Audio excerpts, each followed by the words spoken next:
C'est bon? Ah, c'est mieux. Les aléas du direct. Nous te bénissons, Seigneur, pour ta parole qui est la vérité.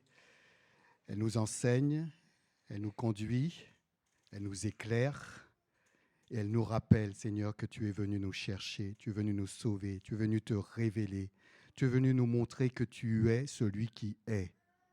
Nous te bénissons pour ce qu'elle va nous dire ce matin et nous nous réjouissons d'avance, Seigneur, parce qu'elle est notre espérance. Merci de ta grâce, merci de ta présence, Seigneur, dans le nom de Jésus. Amen. Dieu, tout au long du temps, tout au long des temps, il se révèle à l'homme et à la femme.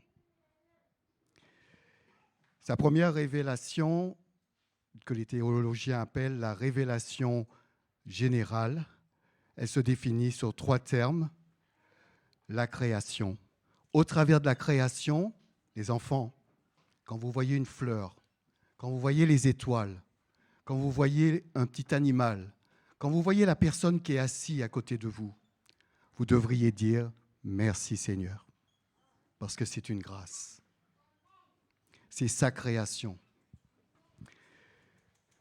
Premièrement, la révélation générale de Dieu, elle se manifeste comme ça. Deuxièmement, elle se manifeste par sa providence. Tout sur la terre subsiste par lui. C'est ce que dit la parole. Il nous donne la vie, le mouvement et l'être. Il fait tomber sa pluie sur les bons comme sur les méchants. La Bible nous dit, quand tu vas acquérir toute chose, prends garde d'oublier l'Éternel ton Dieu et de dire que c'est moi, c'est ma force qui m'a acquis ces choses, parce que c'est lui qui te donnera la force pour pouvoir les acquérir. La providence de Dieu. Il pourvoit. Et c'est important, ces trois choses. Et une troisième chose qu'on trouve aussi dans la Bible, c'est la conscience qui est dans tout homme, qui nous dit ce qui est bien et ce qui est mal. Mais malheureusement, comme nous avait dit Wilfried la dernière fois, il y a le péché qui est passé par là. L'homme s'est révolté contre Dieu et ne veut pas de Dieu. Et donc, ça a faussé tout. Et notre compréhension de ce qu'est la providence de Dieu, de ce qu'est la création de Dieu, de ce qu'est notre conscience même, s'est altérée. Et nos raisonnements sont faussés. La Bible dit qu'au lieu d'adorer Dieu, on adore la créature, parce qu'on est aveuglé. Dans le monde dans lequel on va, dans le monde dans lequel on va témoigner de Jésus, il y a des gens qui nient l'existence de Dieu. Ils voient les étoiles, ils voient le ciel, ils voient tout ça, mais pour eux, Dieu n'existe pas. Dans le monde qu'on est, il y a des gens qui disent qu'il y a la force du mal et la force du bien, et qu'ils sont tous les deux depuis le commencement. On nie la création de Dieu, on nie le fait que Dieu est créateur, et on fait croire que le mal est l'égal de Dieu. Dans le monde dans lequel on est, on dit, Dieu il est partout. La chaise qui est là, c'est Dieu. Voix, c'est Dieu. Le livre qui est là, c'est Dieu. L'arbre que tu vois, c'est Dieu. Vous voyez les gens qui se mettent autour de l'arbre. On forme qu'un. On nie le fait que Dieu il est le créateur et il n'est pas la créature. Il ne se mélange pas à la créature. Il est divin et nous sommes humains. Et puis il y en a d'autres qui disent que Dieu, il a tout créé, et puis il laisse les choses tourner comme ça. On nie la providence de Dieu qui dit que tout subsiste par lui. L'homme a besoin du Sauveur. Et voilà pourquoi, aujourd'hui, nous parlons de Noël, la révélation spéciale de Dieu. Elle n'est pas venue à Noël, elle est annoncée longtemps à l'avance. Et puis, elle arrive, elle se déroule à partir de Noël par la personne de Jésus-Christ. Et c'est ce que nous allons partager ce matin. J'ai voulu faire ce petit passage pour voir l'indispensabilité de Noël. Avant, je disais Noël, ce n'est pas une fête que je veux célébrer parce que je ne la vois pas dans la Bible. Je vois Pâques, je vois la Pentecôte, je vois une fête qui est en attente, la fête des moissons, Mais Noël, je ne le vois pas. Mais ce n'est pas parce que ce n'est pas écrit dans la Bible que ce n'est pas vérité. Dans le sens que Noël, elle est sous-entendue dans la Bible. Et elle est révélée dans la Bible par l'incarnation de Jésus-Christ. On a donné le terme de Noël. La date, ce n'est pas ce qui est important. Ce qui est important, c'est que Dieu lui-même s'est fait homme pour venir rencontrer l'homme et pour venir se révéler à l'homme. Et ça, c'est ça qui est important, Noël. Et je vous propose ce matin d'appréhender ce message d'une manière un peu différente. On va le faire par rapport à des lectures qui vont décrire ce qu'est Noël. Et je vous invite à avoir une écoute, mais une écoute active. Et dans cette écoute, je vous invite à discerner, à retenir ce qui est dit de la personne principale de Noël. D'accord ? On va commencer par une première lecture et c'est notre sœur Guillermina qui va le faire. Alors écoutez bien et retenez les termes qui sont employés par rapport à cet enfant.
Amen.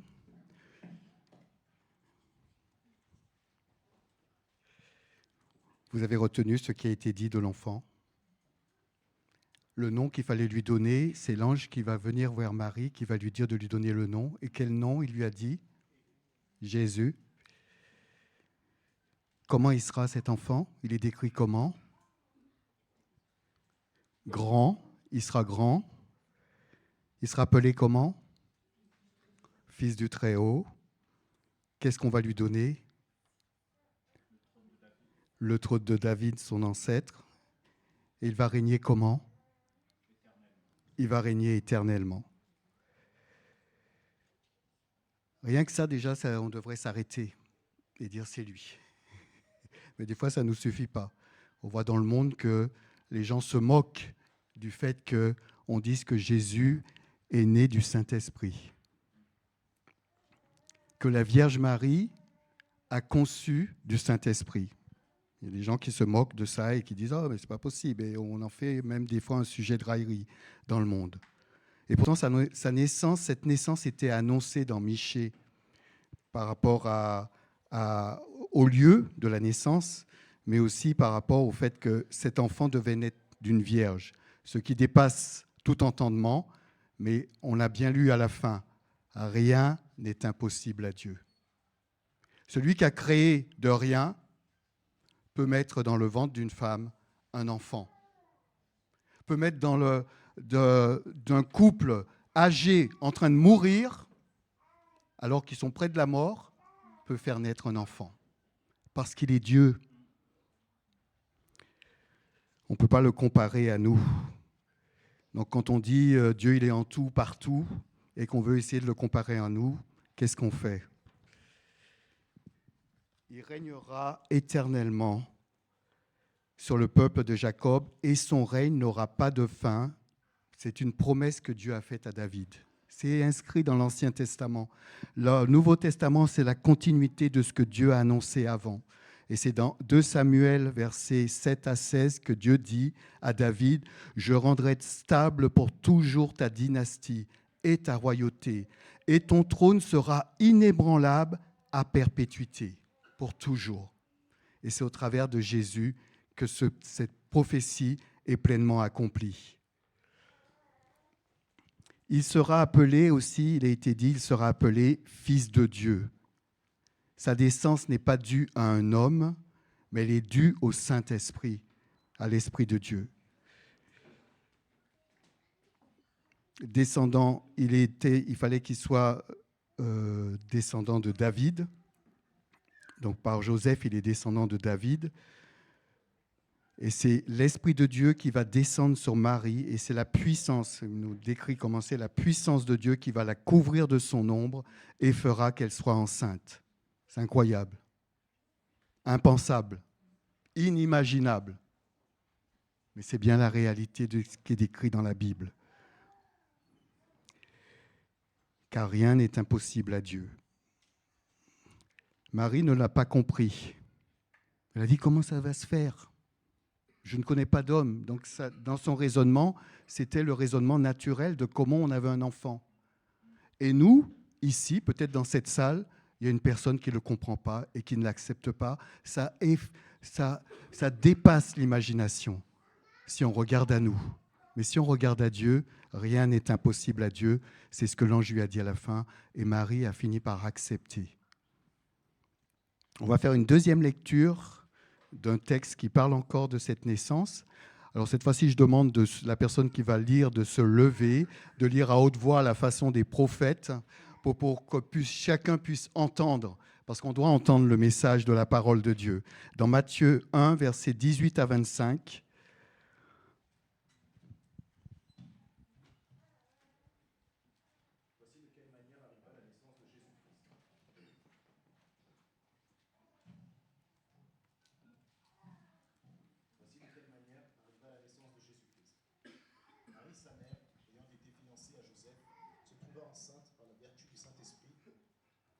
avant qu'ils puissent habiter ensemble.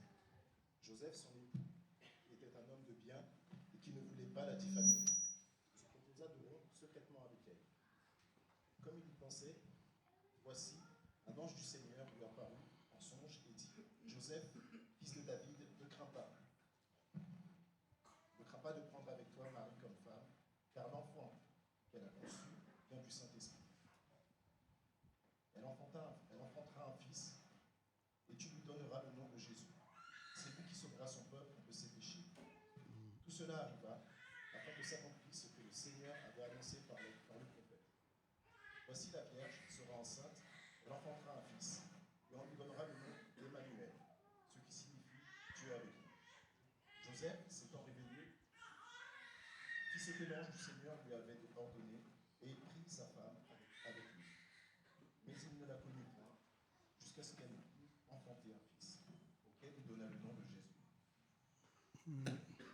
Amen. C'est un petit peu avec le micro, mais il ne la connut point jusqu'à ce elle lui enfanta un fils auquel il donna le nom de Jésus. Elle enfanta un fils. Quel est le nom ? Jésus. Emmanuel, Dieu avec nous. Jésus, il nous donne l'explication de ce que ça veut dire. Le Seigneur sauve. C'est lui qui sauvera son peuple de ses péchés. Sa mission est annoncée dès le départ. Emmanuel, Jésus, c'est lui qui va accomplir cette parole du Seigneur, la parole du Seigneur, transmise par le prophète Ésaïe. Voici, la Vierge sera enceinte, elle enfantera un fils et on l'appellera Emmanuel, ce qui veut dire Dieu est avec nous.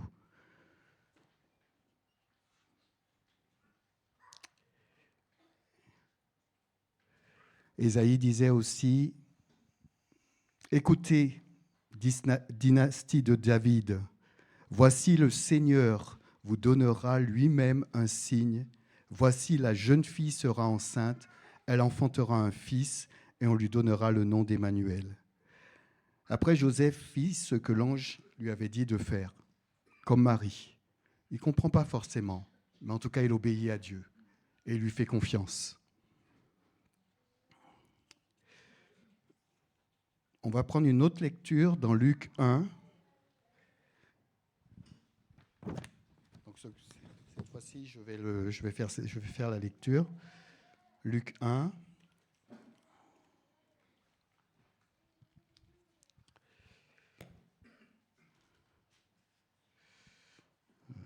Plutôt Luc 2. Luc 2.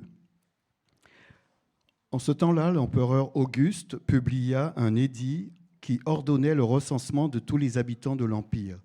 Ce recensement, le premier du genre, eut lieu à l'époque de Quirinius, qui était gouverneur de la province de Syrie. Tout le monde allait se faire recenser, chacun dans la localité dont il était originaire. C'est ainsi que Joseph, lui aussi, partit de Nazareth et monta de la Galilée en Judée, à Bethléem, la ville de David. Il appartenait en effet à la famille de David. Il s'y rendit pour se faire recenser avec Marie, sa fiancée, qui attendait un enfant. Or, durant leur séjour à Bethléem, arriva le moment où Marie devait accoucher. Elle mit au monde un fils, son premier-né. Elle lui mit des langes et le coucha dans une mangeoire parce qu'il n'y avait pas de place pour eux dans la pièce réservée aux hôtes. Dans les champs environnants, des bergers passaient la nuit pour garder leurs troupeaux. Un ange du Seigneur leur apparut et la gloire du Seigneur resplendit autour d'eux. Une grande frayeur les saisit. Mais l'ange les rassura. « N'ayez pas peur, je vous annonce une nouvelle qui sera pour tout le peuple le sujet d'une très grande joie. Un sauveur vous est né aujourd'hui dans la ville de David. C'est lui le Messie, le Seigneur. Et voici à quoi vous le reconnaîtrez. Vous trouverez un nouveau-né dans des langes, couché dans une mangeoire. » Et tout à coup apparut aux côtés de l'ange une multitude d'anges de l'armée céleste qui chantaient les louanges de Dieu. Gloire à Dieu au plus haut des cieux et paix sur la terre aux hommes qu'il aime.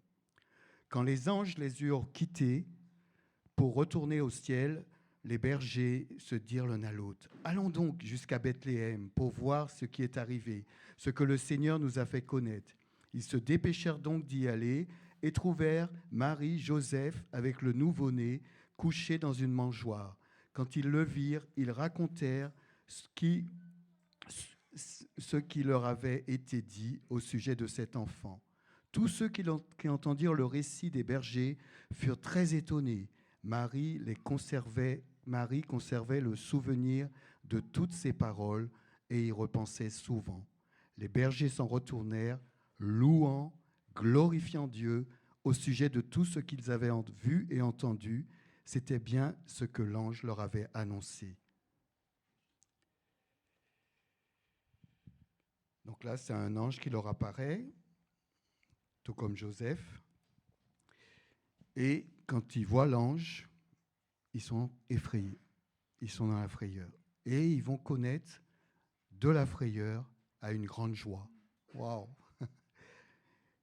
C'est ce que l'ange leur annonce. Et c'est vrai.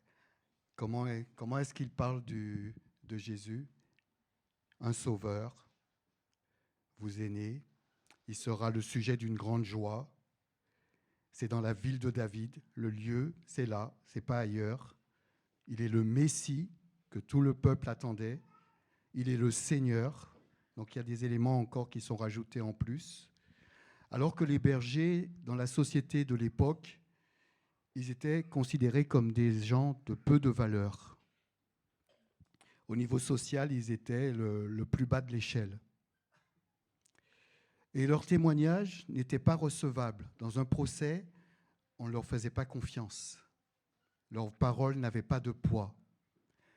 Et c'est ces personnes-là, tout comme Jean nous avait partagé dimanche dernier, les mages qui venaient des étrangers, qui venaient de loin, Et ce sont ces personnes-là que Dieu va venir choisir pour pouvoir révéler que son Fils est né aujourd'hui à Bethléem, dans la ville de David.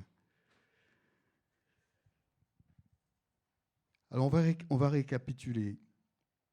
Donc si on récapitulait depuis l'Ancien Testament, dans l'Ancien Testament, Jésus est celui qui était annoncé, par lequel toutes les nations de la terre seraient bénies, à Abraham. Et Dieu a répété cette promesse à Isaac. Il a répété à Jacob jusqu'à Moïse. Toutes les nations de la terre seront bénies en ton nom. Et voilà la révélation, l'accomplissement de cette promesse que Dieu a faite. Donc quand Jésus vient, il vient pour accomplir les promesses de Dieu.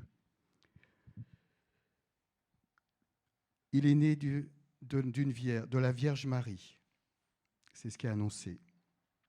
Il devait l'être. C'est ce qui était annoncé. Jean nous a dit la dernière fois, par les mages, où doit naître le roi des Juifs? Il est roi. C'est ce qui était aussi annoncé.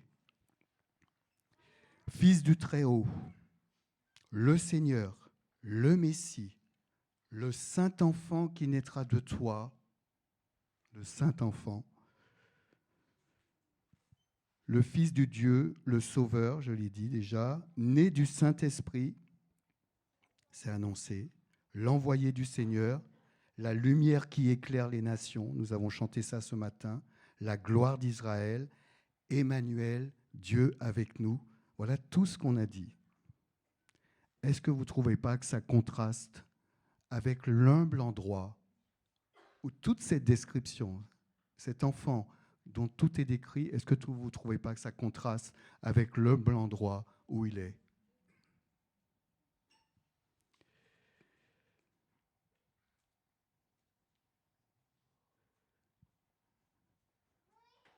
Mais en tout cas, ça ne contraste pas avec ce qui est décrit de lui dans Philippiens 2. Lui qui, dès l'origine, était de condition divine.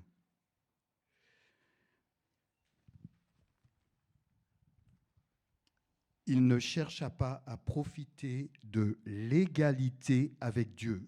Je répète, de l'égalité avec Dieu, mais il s'est dépouillé. Il s'est rendu semblable aux hommes en tout point, et tout en lui montrait qu'il était bien un homme. Il s'abaissa lui-même en devenant obéissant pour subir la mort, oui, la mort sur la croix.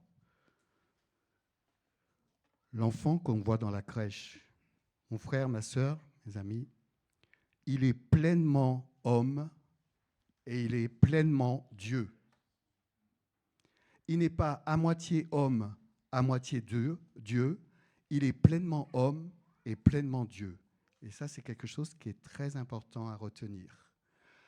De la naissance jusqu'à la croix, jusqu'à l'ascension au ciel, Jésus est pleinement homme et pleinement Dieu. Ça nous dépasse. On ne comprend pas, on ne saisit pas. On n'est pas Dieu. Tant mieux qu'on ne comprenne pas et qu'on ne saisisse pas. On a simplement à faire confiance à Dieu, à croire, parce qu'on le verra tel qu'il est, pleinement homme et pleinement Dieu. Le seul homme qui a pu se présenter corporellement au ciel avant nous tous, avant tous ceux qui lui font confiance, c'est lui. Il est le premier en toutes choses. Même si on ne comprend pas, demandez à Dieu, priez et dites-lui de vous révéler si vous ne le comprenez pas.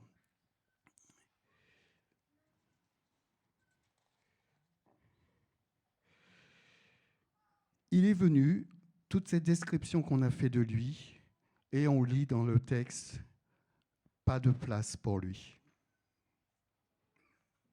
Il est venu, il n'y a pas de place. C'est ce que notre pasteur nous partageait mercredi dernier. Ça m'a vraiment touché dans la façon dont il a décrit ça.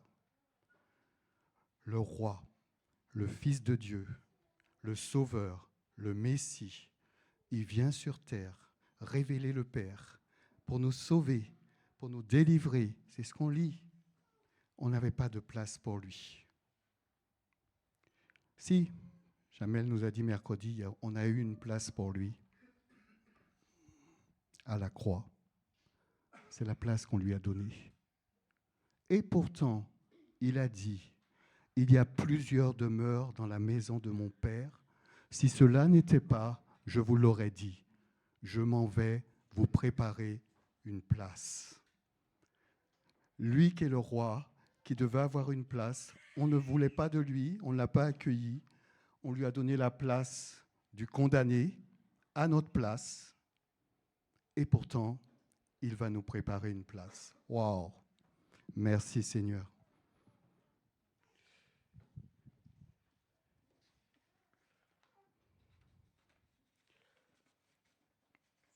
Pourquoi est-ce qu'il fallait que les choses se passent comme ça? Parce que, tout simplement, il fallait que s'accomplissent les paroles qui avaient été annoncées. Il devait naître d'une vierge à Bethléem pour le salut des hommes, et c'est ce qu'il a fait. Il devait, pour sauver l'homme, être semblable à l'homme, tel un homme. Il est paru comme un simple homme, nous avons lu tout à l'heure.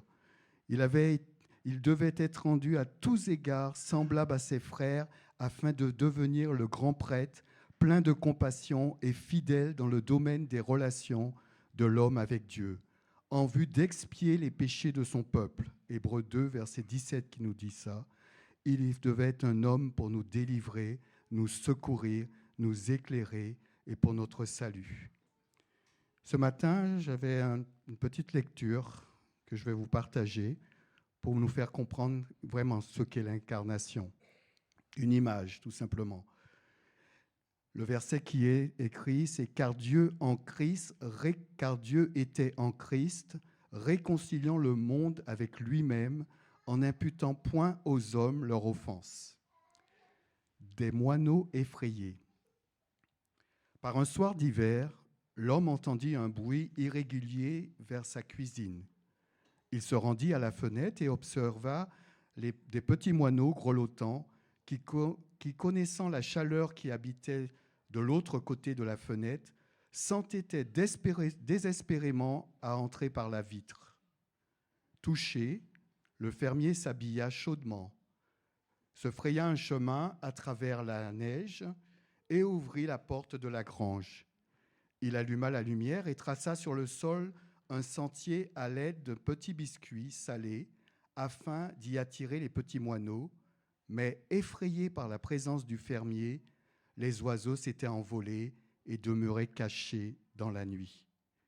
Il essaya différentes techniques, mais sans succès.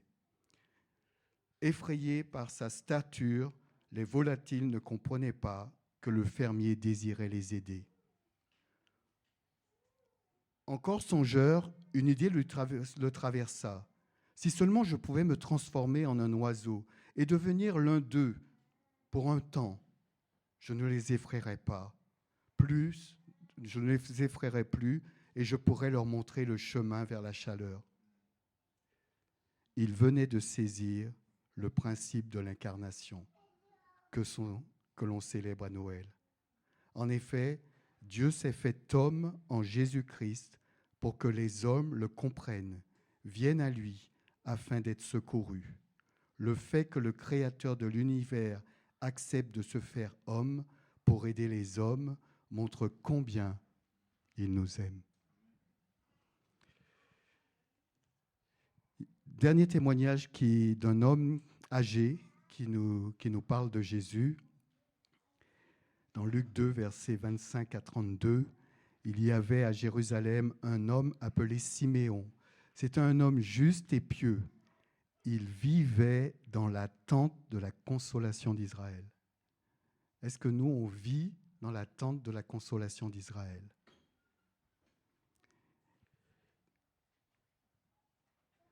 Et le Saint-Esprit reposait sur lui. Le Saint-Esprit lui avait révélé qu'il ne mourrait pas avant d'avoir vu le Messie, l'envoyé du Seigneur. L'envoyé du Seigneur, un autre titre, le Messie.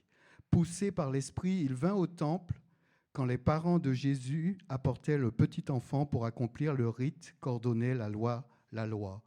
Siméon le prit dans ses bras et loua Dieu en disant, « Maintenant, Seigneur, tu laisses ton serviteur s'en aller en paix, car mes yeux ont vu le salut qui vient de toi, et que tu as suscité en faveur de tous les peuples, que tu as suscité en faveur de tous les peuples. Il est la lumière pour éclairer les nations. Il sera la gloire d'Israël, ton peuple. Amen. L'envoyé du Seigneur, que Dieu a suscité en faveur de tous les peuples, qui est la lumière, la gloire d'Israël, la consolation d'Israël, mais la consolation de tous les peuples. Cet homme disait et louait Dieu d'avoir vu.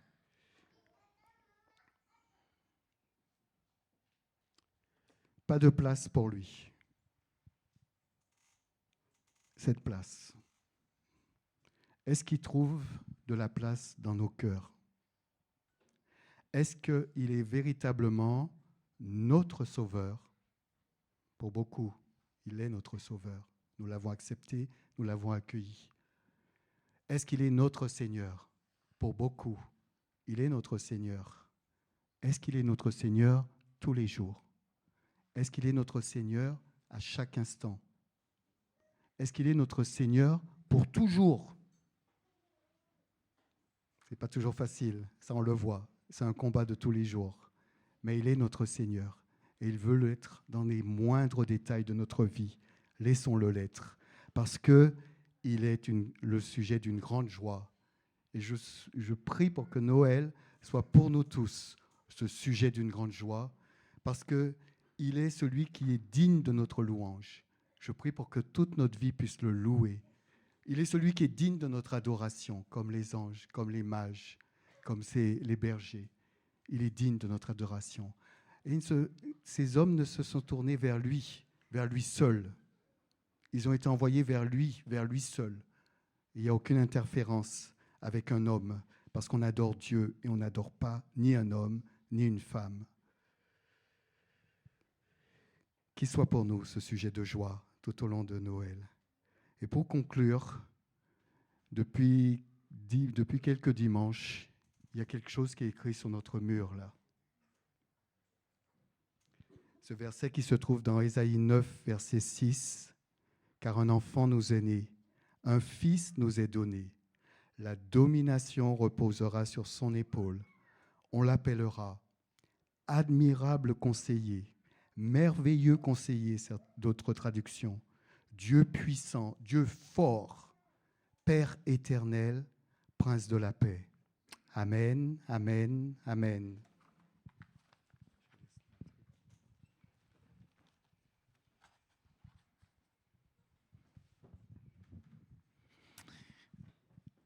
Amen.